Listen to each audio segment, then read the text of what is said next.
And this What's he doing? is to go even further beyond!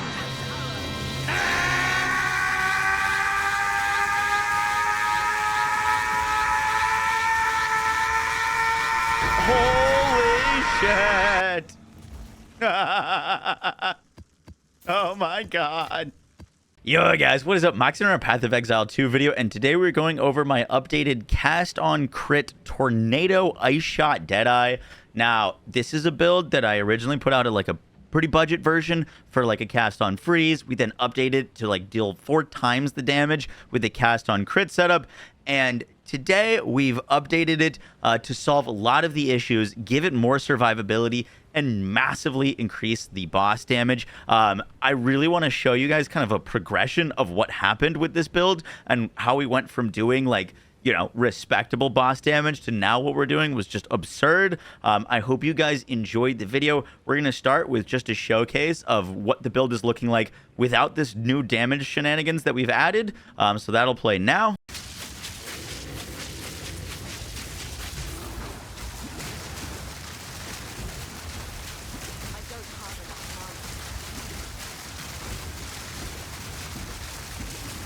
Holy shit! Can someone clip that? That was 3 million HP. Pretty respectable. That boss had like a few million HP. Looked good. But earlier today, or I guess yesterday, I was walking my dog and I was brainstorming how to increase our boss damage. And I had this idea to incorporate something into the build. And this is the clip of our first time trying that. Oh my god.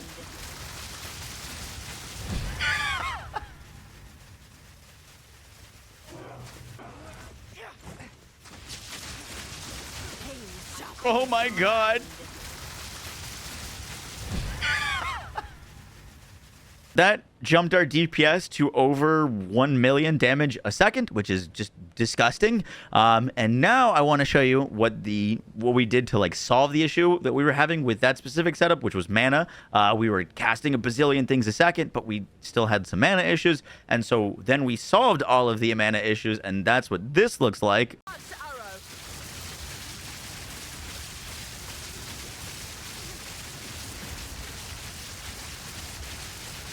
Holy shit. Now we've got a crazy setup that is nuking bosses. We don't have mana issues, and we've kind of got the best of both worlds. We've incorporated a lot of the things that we were doing really well on the like cast on shock lightning build, but at the same time we have all of the like increased clear speed that ice shot offers over lightning arrow, and we have a bunch more crowd control because we're like freezing literally everything instantly. There's so many cool things going on with this build, and I'm gonna try to break down everything you need to know, as well as focus on the improvements that we've made to it since last time. Hope you guys enjoy the breakdown. Let's get right into it. Sorry to do the cringy YouTuber thing, but if you guys are enjoying the videos, I really do appreciate hitting that subscribe button. I haven't taken any sponsorships on any of my Path of Exile build guides, and this video is most likely going to get demonetized because of the Goku clip at the start of it. So yeah, if you guys are enjoying the guides, I do appreciate you hitting that subscribe button, that likes button, and with that, let's get into it. So the first thing that I want to talk about is survivability. Now, I have less health than I had last time. When I recorded this, I had over like 2,000, I think like 2,100. I'm actually surviving better than I was before, and that has to do with acrobatics. Now, I didn't spec acrobatics because I didn't think it was possible to use on this build. However, I've now upgraded our chest piece pretty substantially, and speccing into acrobatics is massive. If you're not aware how acrobatics works, basically evasion allows us to evade all direct hits. Anything that is a single attack, that's a single projectile, single thing, you can evade with evasion. However, anything that is a like boss attack, anything that's like a big AoE, an AoE spell, an explosion, anything like that, you have zero chance to dodge. And I was just kind of dying a bunch without acrobatics, and I was like, what if we just got as much evasion as we could on our chest piece and kind of didn't go for health? Because we still needed spirit on our chest piece. So I picked up an evasion chest piece for 1,730 evasion rating, which is massive because we're using the thing called bestial skin, which gives us 100% increased evasion rating. This is giving me when I have full shots or full stacks of Tailwind, we're getting 71% evasion with acrobatics, which feels really good. And even though I have slightly less health than I had before, I'm surviving a fair bit better, which is awesome.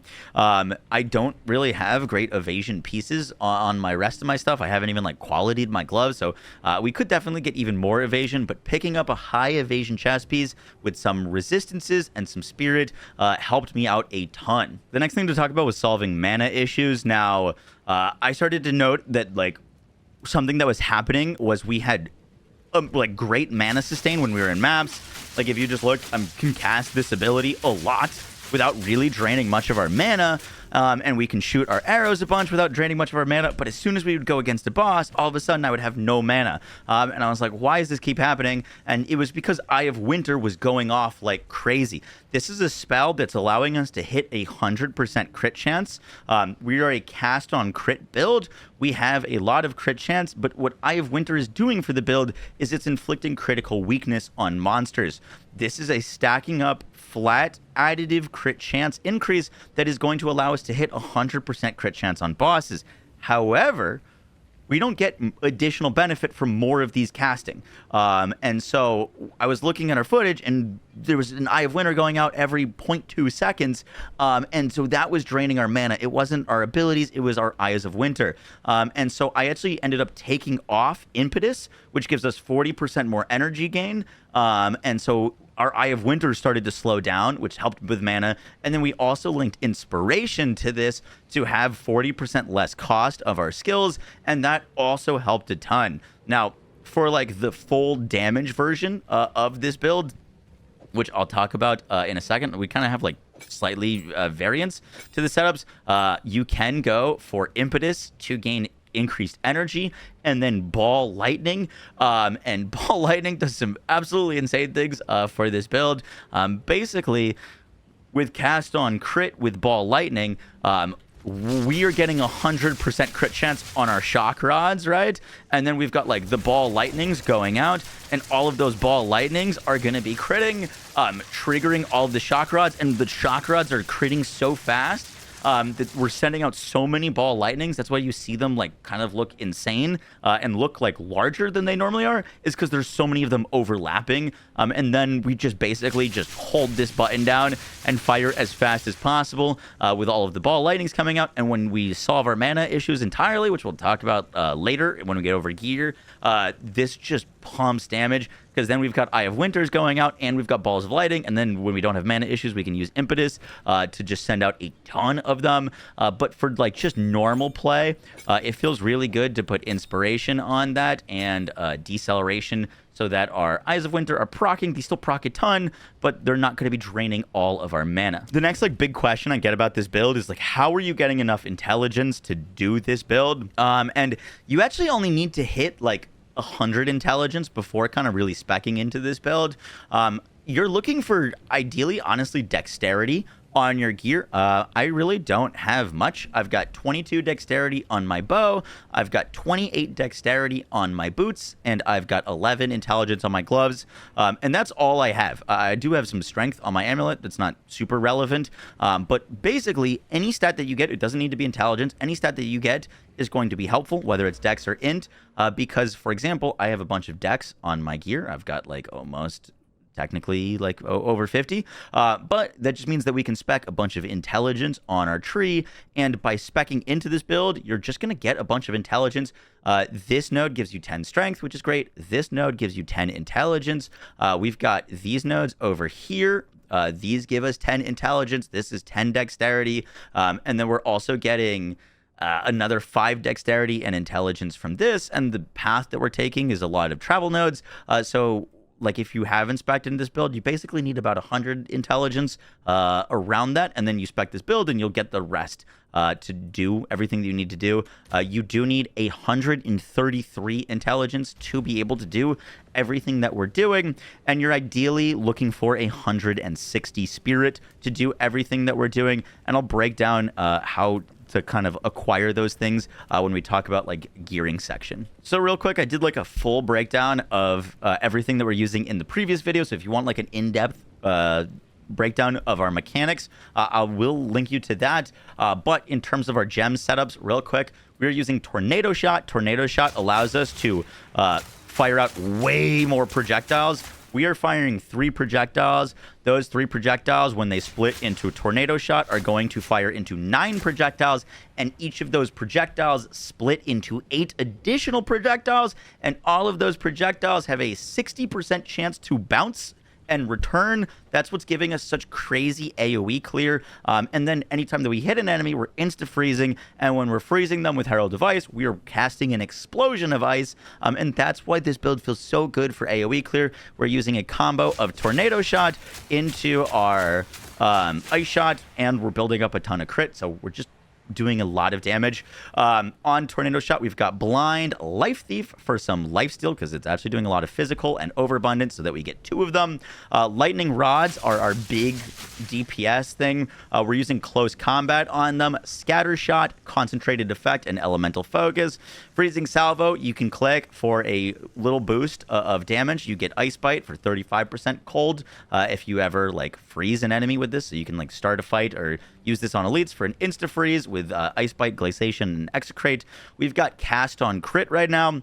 For your like main setup, you're using Eye of Winter, Cold Exposure, Deceleration, and Inspiration. And then if you want to melt some faces of some bosses, we throw Ball Lightning and Impetus in there to get like crazy amounts of casts. We've got Hypothermia. We do not have 100% strip or penetration of enemies' resistances without Hypothermia. So, well, we're pretty close. We're pretty close. Hypothermia just pushes us over the edge. But on this, we've got Heightened Curse, Curse Ground, and Hex Bloom. Curse Ground's really nice on this because you can just put it down and you can put it where a boss spawns, whatever. You don't have to, like, perfectly hit the boss. If you put it in an arena, if an enemy steps over that, they get cursed. So it makes it really just nice to use. And then Hex Bloom allows it to spread to other enemies. For Orb of Storms, I'm going to be honest, I don't really click this button anymore once we implemented Ball Lightning into the build. But the idea with Orb of Storms is that you would put down your Lightning Rods and then you Orb of Storms, and that would proc a bunch of damage. The big thing is Orb of Storms just doesn't have the same proc rate that Ball Lightning does. So Ball Lightning is just a direct upgrade over using Orb of Storms. But Orb of Storms is really nice because you can kind of pre-place it. So like if a boss is about to spawn, you could put that down and put your curse down, and then you've got this curse and all of this damage popping off, and that's going to start spawning all of your things. Then we get to talk about Ice Shot, which I now do have on a 6-link. When we've got all of our buffs up and we're like powered up, this is going to over 75,000 damage in maps, which is freaking ridiculous. But on this right now, I'm using Primal Armament, Martial Tempo, Cold Infusion, Ricochet, and Heft. With Herald of Ice, we've got Long Shot, Cold Pen, Magnified Effect, and Cold Mastery. And then on Wind Dancer, we've got, by the way, you really want a quality Wind Dancer. You get +1 maximum stages on this, which is even more evasion. I've got the Spirit for it, so I'm using Herbalism for 30% increased life recovery from our flask, Cannibalism so that we're healing whenever we kill enemies, and Clarity for more mana regen. All right, now let's talk gear. This is my bow. It is not very good. I bought this for 2 divines. There's a lot of upgrades that I could get, but I just kind of wanted to show you that this is the one that we're using. The biggest thing that you want on your bow is big physical damage. You're looking for this number, the top end, to be as close to 300, if not higher, as you can. And then crit chance. Crit chance is massive. Crit chance is what we're scaling everything off of. You're looking for your crit chance to be probably around a 4, if not higher, so that you can get your crit chance at 9 or higher is when this build really starts to pop off. Obviously, if you can get crit damage bonus, that's fantastic. If you can get bow attacks fire an additional projectile, if you can get plus levels of projectiles, all those things are great. I would just warn you to not go above +2 levels of projectiles on this build. I'm not using plus of any levels. It does make your skills do more damage, but they also cost more mana. We do not have damage issues on this build. What we have can be some mana issues, and so I would kind of avoid anything that is large amounts of plus levels of projectiles. You will just end up hurting yourself in the long run. Then for our gear, or the rest of the gear, Quiver, still the same one from last video. I've got crit chance, added fizz, cold, projectile speed, crit chance, crit damage, and mana per enemy killed. For our gloves, there's actually these like crazy gloves that I'm thinking about adding to the build that give you stacking attack speed based off of your dex and added lightning damage based off of your intelligence. I think that might like just straight up double our damage. They're like, I think 6 divines right now, so definitely a heavy investment, but it would kind of be disgusting for the damage increase that we'd get from them. On the belt, I've found this belt to really be helpful with survivability. I've got 20% flash recovery immediately. This is really, really nice. The big thing with Ranger is obviously all the evasion in the world is great, but you are going to get hit eventually. When you do get hit, you need to be able to recover your life quickly enough that you're not going to die to the second hit if one comes through. We've done pinnacle bosses on this character. I am not getting 1-tapped by pinnacles, but I can get 2-tapped. And so getting your like your life recovery to happen really quickly and get that regen as fast as possible is super, super helpful. We've also got the 31% increased flash mana recovery rate and some increased flash charges gained. All these things are pretty nice, and also look for some big health. On your boots, just basically looking for movement speed. I find boots to be a good place to grab a bunch of stats. So mine have 28 dexterity. For my helmet, basically a bunch of life, crit chance resistances. Amulet, you really want to look for a solar amulet. These roll with flat spirit and then as an implicit, and then you can get spirit to roll on them for a bunch of spirit, which is really, really nice. I would recommend trying to buy like a blue one of these if you can that has spirit already rolled on it, and then just either essence crafting on it to try to hit life, use like a greater essence of life, could lead to a really, really good amulet. Those are kind of like the main things you're just looking for, is big spirit and life on your amulet. Obviously some resistances are great, but I would try to buy like a blue one of these with spirit, and you can just craft them yourself. For your rings, you're really looking for big resistances, and I've got some added cold damage, which is nice. Still using the Call of the Brotherhood. This ring is not necessary for the build. It is nice because it gives us more freeze buildup, and inherently it's going to make all of our lightning damage cold damage, which will increase its damage pretty substantially. However, it is not needed. And then for like, if you're really looking to do pinnacle bosses, I did buy a Thief's Torment. This is a tough ring to wear because you can only use one of them. So like, I can't actually equip a second ring once this is equipped. I bought this for about 5 divines, so it's very expensive, and it's not overly necessary for the build. But the big thing this reads is you gain 15 mana per enemy hit with attacks. This is the only source of mana per hit in the entire game. Our lightning rods are casting, or like they're hitting so fast per second that your mana just like doesn't go down with this, because we're, you know, technically one cast of this can hit like a bunch of times, and then so this is like all the mana sustain you could possibly need, but you do technically need to swap it on for bosses. Your boss damage will go down wearing this, obviously, because our cold damage isn't converted into lightning anymore, but it allows you to have so much spam that it doesn't really matter. And all of our damage is going to be critting and getting our massive crit multipliers. And so like you might be like wondering, oh, like we're doing a bunch of lightning damage now. Aren't we a cold build? We're not actually really spec'd into much cold damage, genuinely.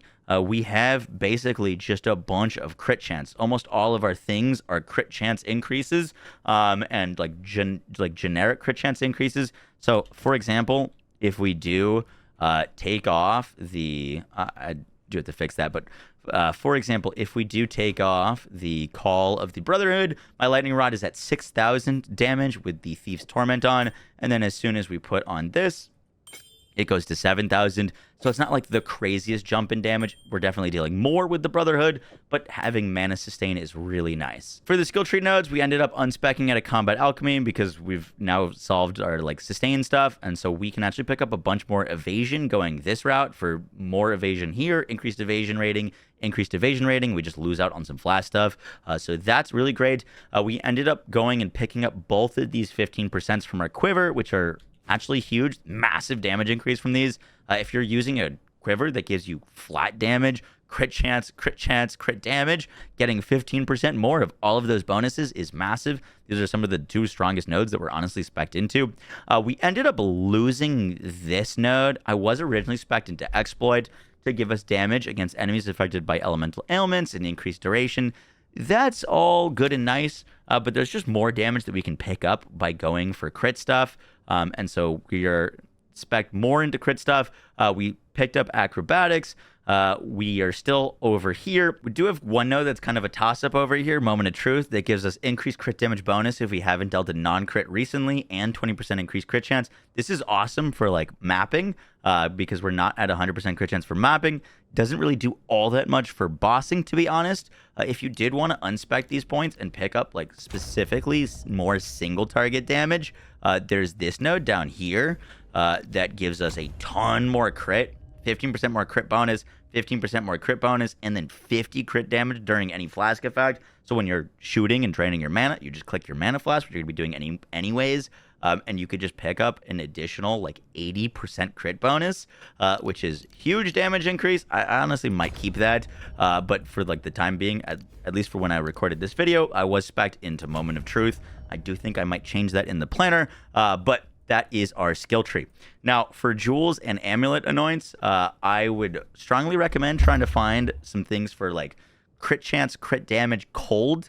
Jewels is really nice. I've got 2 of these. I got another one here for crit chance, cold, hit, and damage pen with cold. This is probably my best jewel. This only cost me 10 exalts. I think the price has gone up on these since the last video, but jewels like this are really nice. And then if you can get like more attack speed in your jewels, that's great.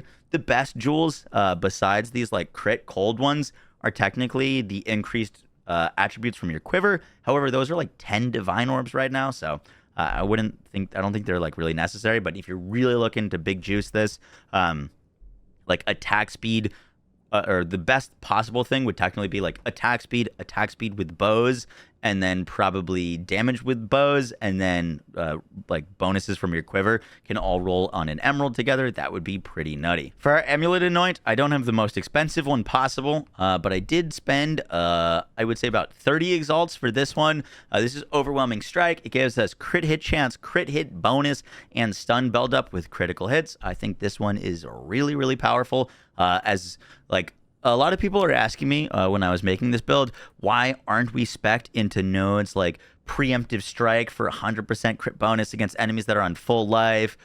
There's a node like over here that's called Ambush. This one for 100% crit chance against enemies on full life. The reason we're not like going for any of these kind of things is because we don't have any issues killing a pack full of mobs. We one-shot most mobs, where the issue with the build was originally was with bosses. And I don't want to spec any nodes that are only active for the first 0.2 seconds of a boss fight. And so all of the things that we're specking into are like these type of things that are bonuses that are going to be active against while we're running through a map, but also active for bosses and impactful for bosses. And so that's what we are using. Guys, that's going to do it for the video. I hope you enjoyed. In the description, I will have the build planner, and I'm also going to link some searches with criteria that you can use to find some of the things that would be good for this build. I know that using the like search tool can be a little bit difficult. So I will have like some like searches that you can just click on and try to find gear that will definitely be good for the build. So yeah, I hope you guys enjoyed. If you did enjoy the build and the guide, I really do appreciate you hitting that subscribe button. It does help me out a ton. And I will catch y'all in the next one, guys. Take care. Bye.